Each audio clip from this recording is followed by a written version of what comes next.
Hey everyone, welcome back to Chem Story. Today, we're diving into radical halogenation, and more specifically, we're comparing two classic reactions, chlorination and bromination. We'll look at how they react with propane and why they show such different levels of selectivity. Here's the big question we'll answer. Why do secondary hydrogens react more readily than primary ones? We'll start by checking out the experimental data that show this difference. Then, we'll use Hammond's postulate to explain why bromination is way more selective than chlorination. By the end of this lesson, you'll see how energy changes affect reactivity and how transition states hold the key to selectivity. Let's jump in. Let's begin by comparing the product distribution in propane. When propane goes through chlorination, we mainly get two products, compound A and compound B. Compound A comes from the secondary hydrogen, and compound B comes from the primary hydrogen. Now, about 60% of the product is compound A, and the remaining 40% is compound B. So there is a clear preference for the secondary position, but it's not dramatic. Overall, chlorination shows only mild selectivity. Now, let's compare that to bromination. This reaction mainly gives us two products, compound C and compound D. Compound C comes from the secondary hydrogen, and compound D comes from the primary hydrogen. In this case, about 97% of the product is compound C, and only 3% is compound D, so almost all the reaction happens at the secondary carbon. Clearly, bromination is much more selective than chlorination. Let's break that down further. In propane, there are 6 primary hydrogens and only 2 secondary hydrogens. But even though there are fewer secondary hydrogens, chlorination still gives us a 60-40 product ratio favoring the secondary position.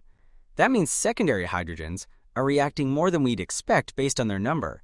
They're actually about 4.5 times more reactive than the primary ones. With bromination, the difference is even more dramatic. We see a 97-3 product ratio, which tells us that secondary hydrogens are nearly 100 times more reactive than primary ones. So why is bromination so much more selective? To answer that, we need to look at the mechanism, especially how radicals form and how energy changes influence what happens. The key step that determines selectivity is the first propagation step, specifically which hydrogen gets abstracted by the halogen radical. The second step, where the radical reacts with X2, happens really fast and isn't selective. So once the radical forms, the reaction pretty much just finishes itself. That means all the selectivity comes from that first hydrogen abstraction. In chlorination, a chlorine radical abstracts a hydrogen atom. This step is exothermic. It releases energy. Breaking a CH bond takes 98 kilocalories per mole for a primary hydrogen and 95 for a secondary. Forming the HCl bond gives off 103. So for primary hydrogens, the net energy change is -5. For secondary, it's -8. Both are exothermic, but secondary is just a bit more favorable. You can check out the energy diagram to see how this plays out, but what really matters here is the transition state, that moment when bonds are partially broken and formed. In chlorination, the transition state looks more like the reactants. The CH bond is just starting to break, and the HCl bond is just beginning to form. Now that we've got a feel for how chlorination works, let's see how bromination compares. Just like in chlorination, bromination starts with hydrogen abstraction. But here's the difference.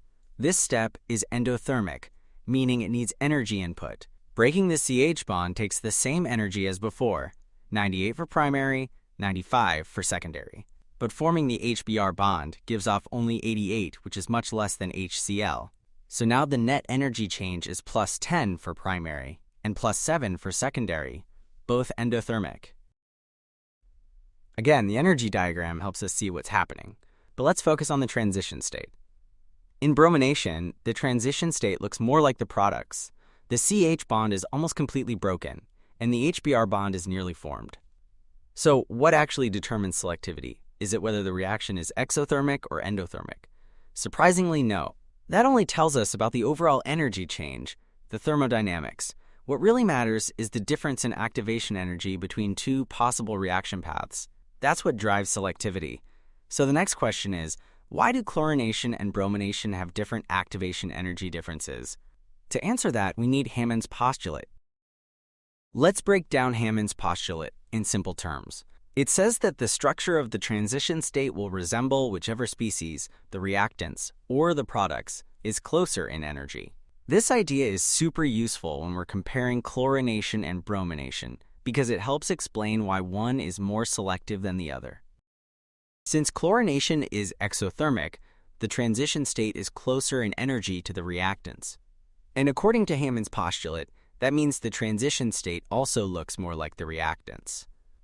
In other words, it forms early, before the CH bond is really broken and before the radical is fully developed. At this point, the difference in stability between a primary and secondary radical doesn't matter that much, so both types of radicals can form relatively easily.